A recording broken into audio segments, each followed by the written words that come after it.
In this video, I want to compare the Vetanya Alligator E-bike to the Yotobike Leopard Pro E-bike. I have full reviews on both of these products. If you want to check them out, I'll put a link in the description below, and I'll also put links to the products themselves if you want to actually purchase one. I first want to start off with some of the similarities between these two e-bikes. So you can see that they both come with fenders, they both have rear racks to haul stuff, they both have hydraulic brakes, which makes them really smooth to stop.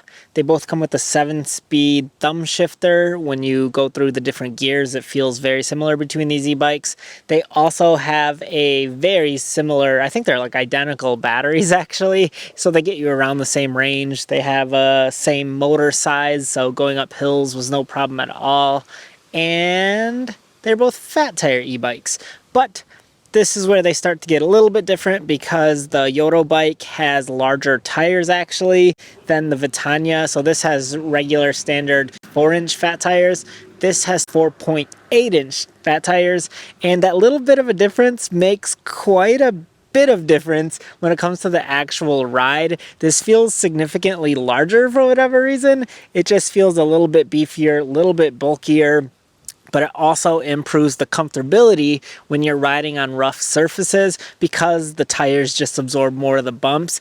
And it's also nice that it comes with full suspension, so it has suspension up front, and it also has suspension right under the seat post with a very comfortable seat, and the seat even has suspension springs in it as well. So the comfort of this ride is super good.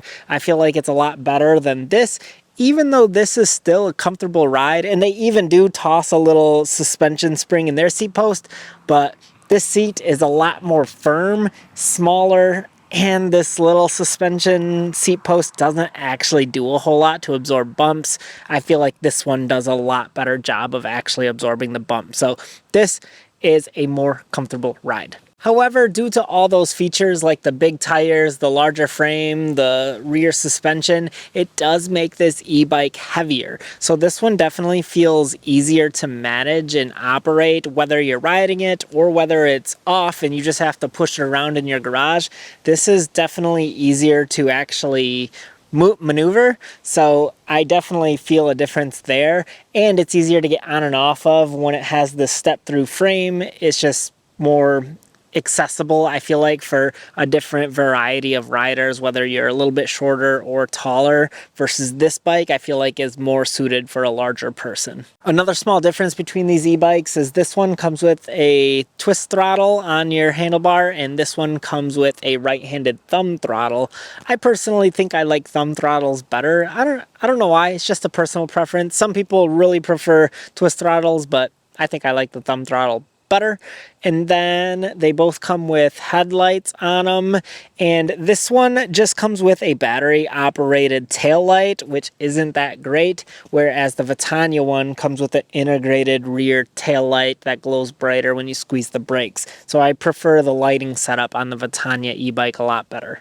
Now when it comes to the riding experience, this e-bike has a cadence sensor, whereas the Yotobike has a torque sensor. And the torque sensor is a little bit more adaptive to how you're pedaling. If you put more energy into your pedals, the e-bike goes faster, and if you pedal softer, the e-bike goes slower. So it's more adaptive no matter whatever pedal assist level you're in, versus with the Vetanya, it just has basically set speeds for every pedal assist level. So if you're in pedal assist level 1, it goes 10 miles an hour. If you're in level 2, it goes like 12 or 13 miles an hour, and so on and so forth. So if you're pedaling softly, it'll just automatically go to the speed limit that's set for that speed level. So there isn't much dynamic riding when you're actually pedaling.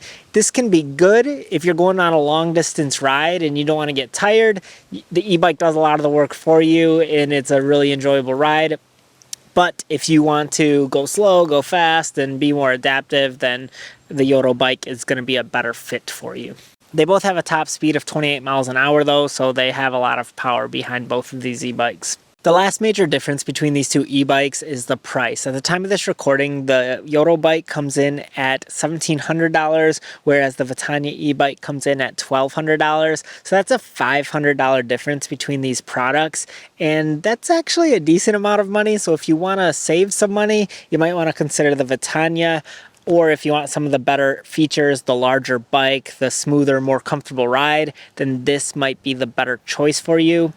The Vetanya e-bike, you can actually upgrade it to be a torque sensor as well, which is what this is. But if you do that, it jumps the price up to $1,400, which then it's only a $300 difference between these two e-bikes. So this is definitely still the cheaper version to go with, but this is a little bit bulkier, bigger, more comfortable of a ride e-bike. So those are my thoughts. I like both of them. They're both really fun for me to ride. If I'm riding around the house, a lot of times I'll jump on this one just because I like this for my trails and riding in the back of my property. This is a little bit more comfortable ride for me. But this one, if I'm commuting into town, it's a little bit nicer just because it's easier to get on and off of. So this is easier for me to manage and handle. So that's just how I ride both of these e-bikes, but hopefully by watching this video, you have a better understanding of which one might be better for you. So there it is. Have a nice day.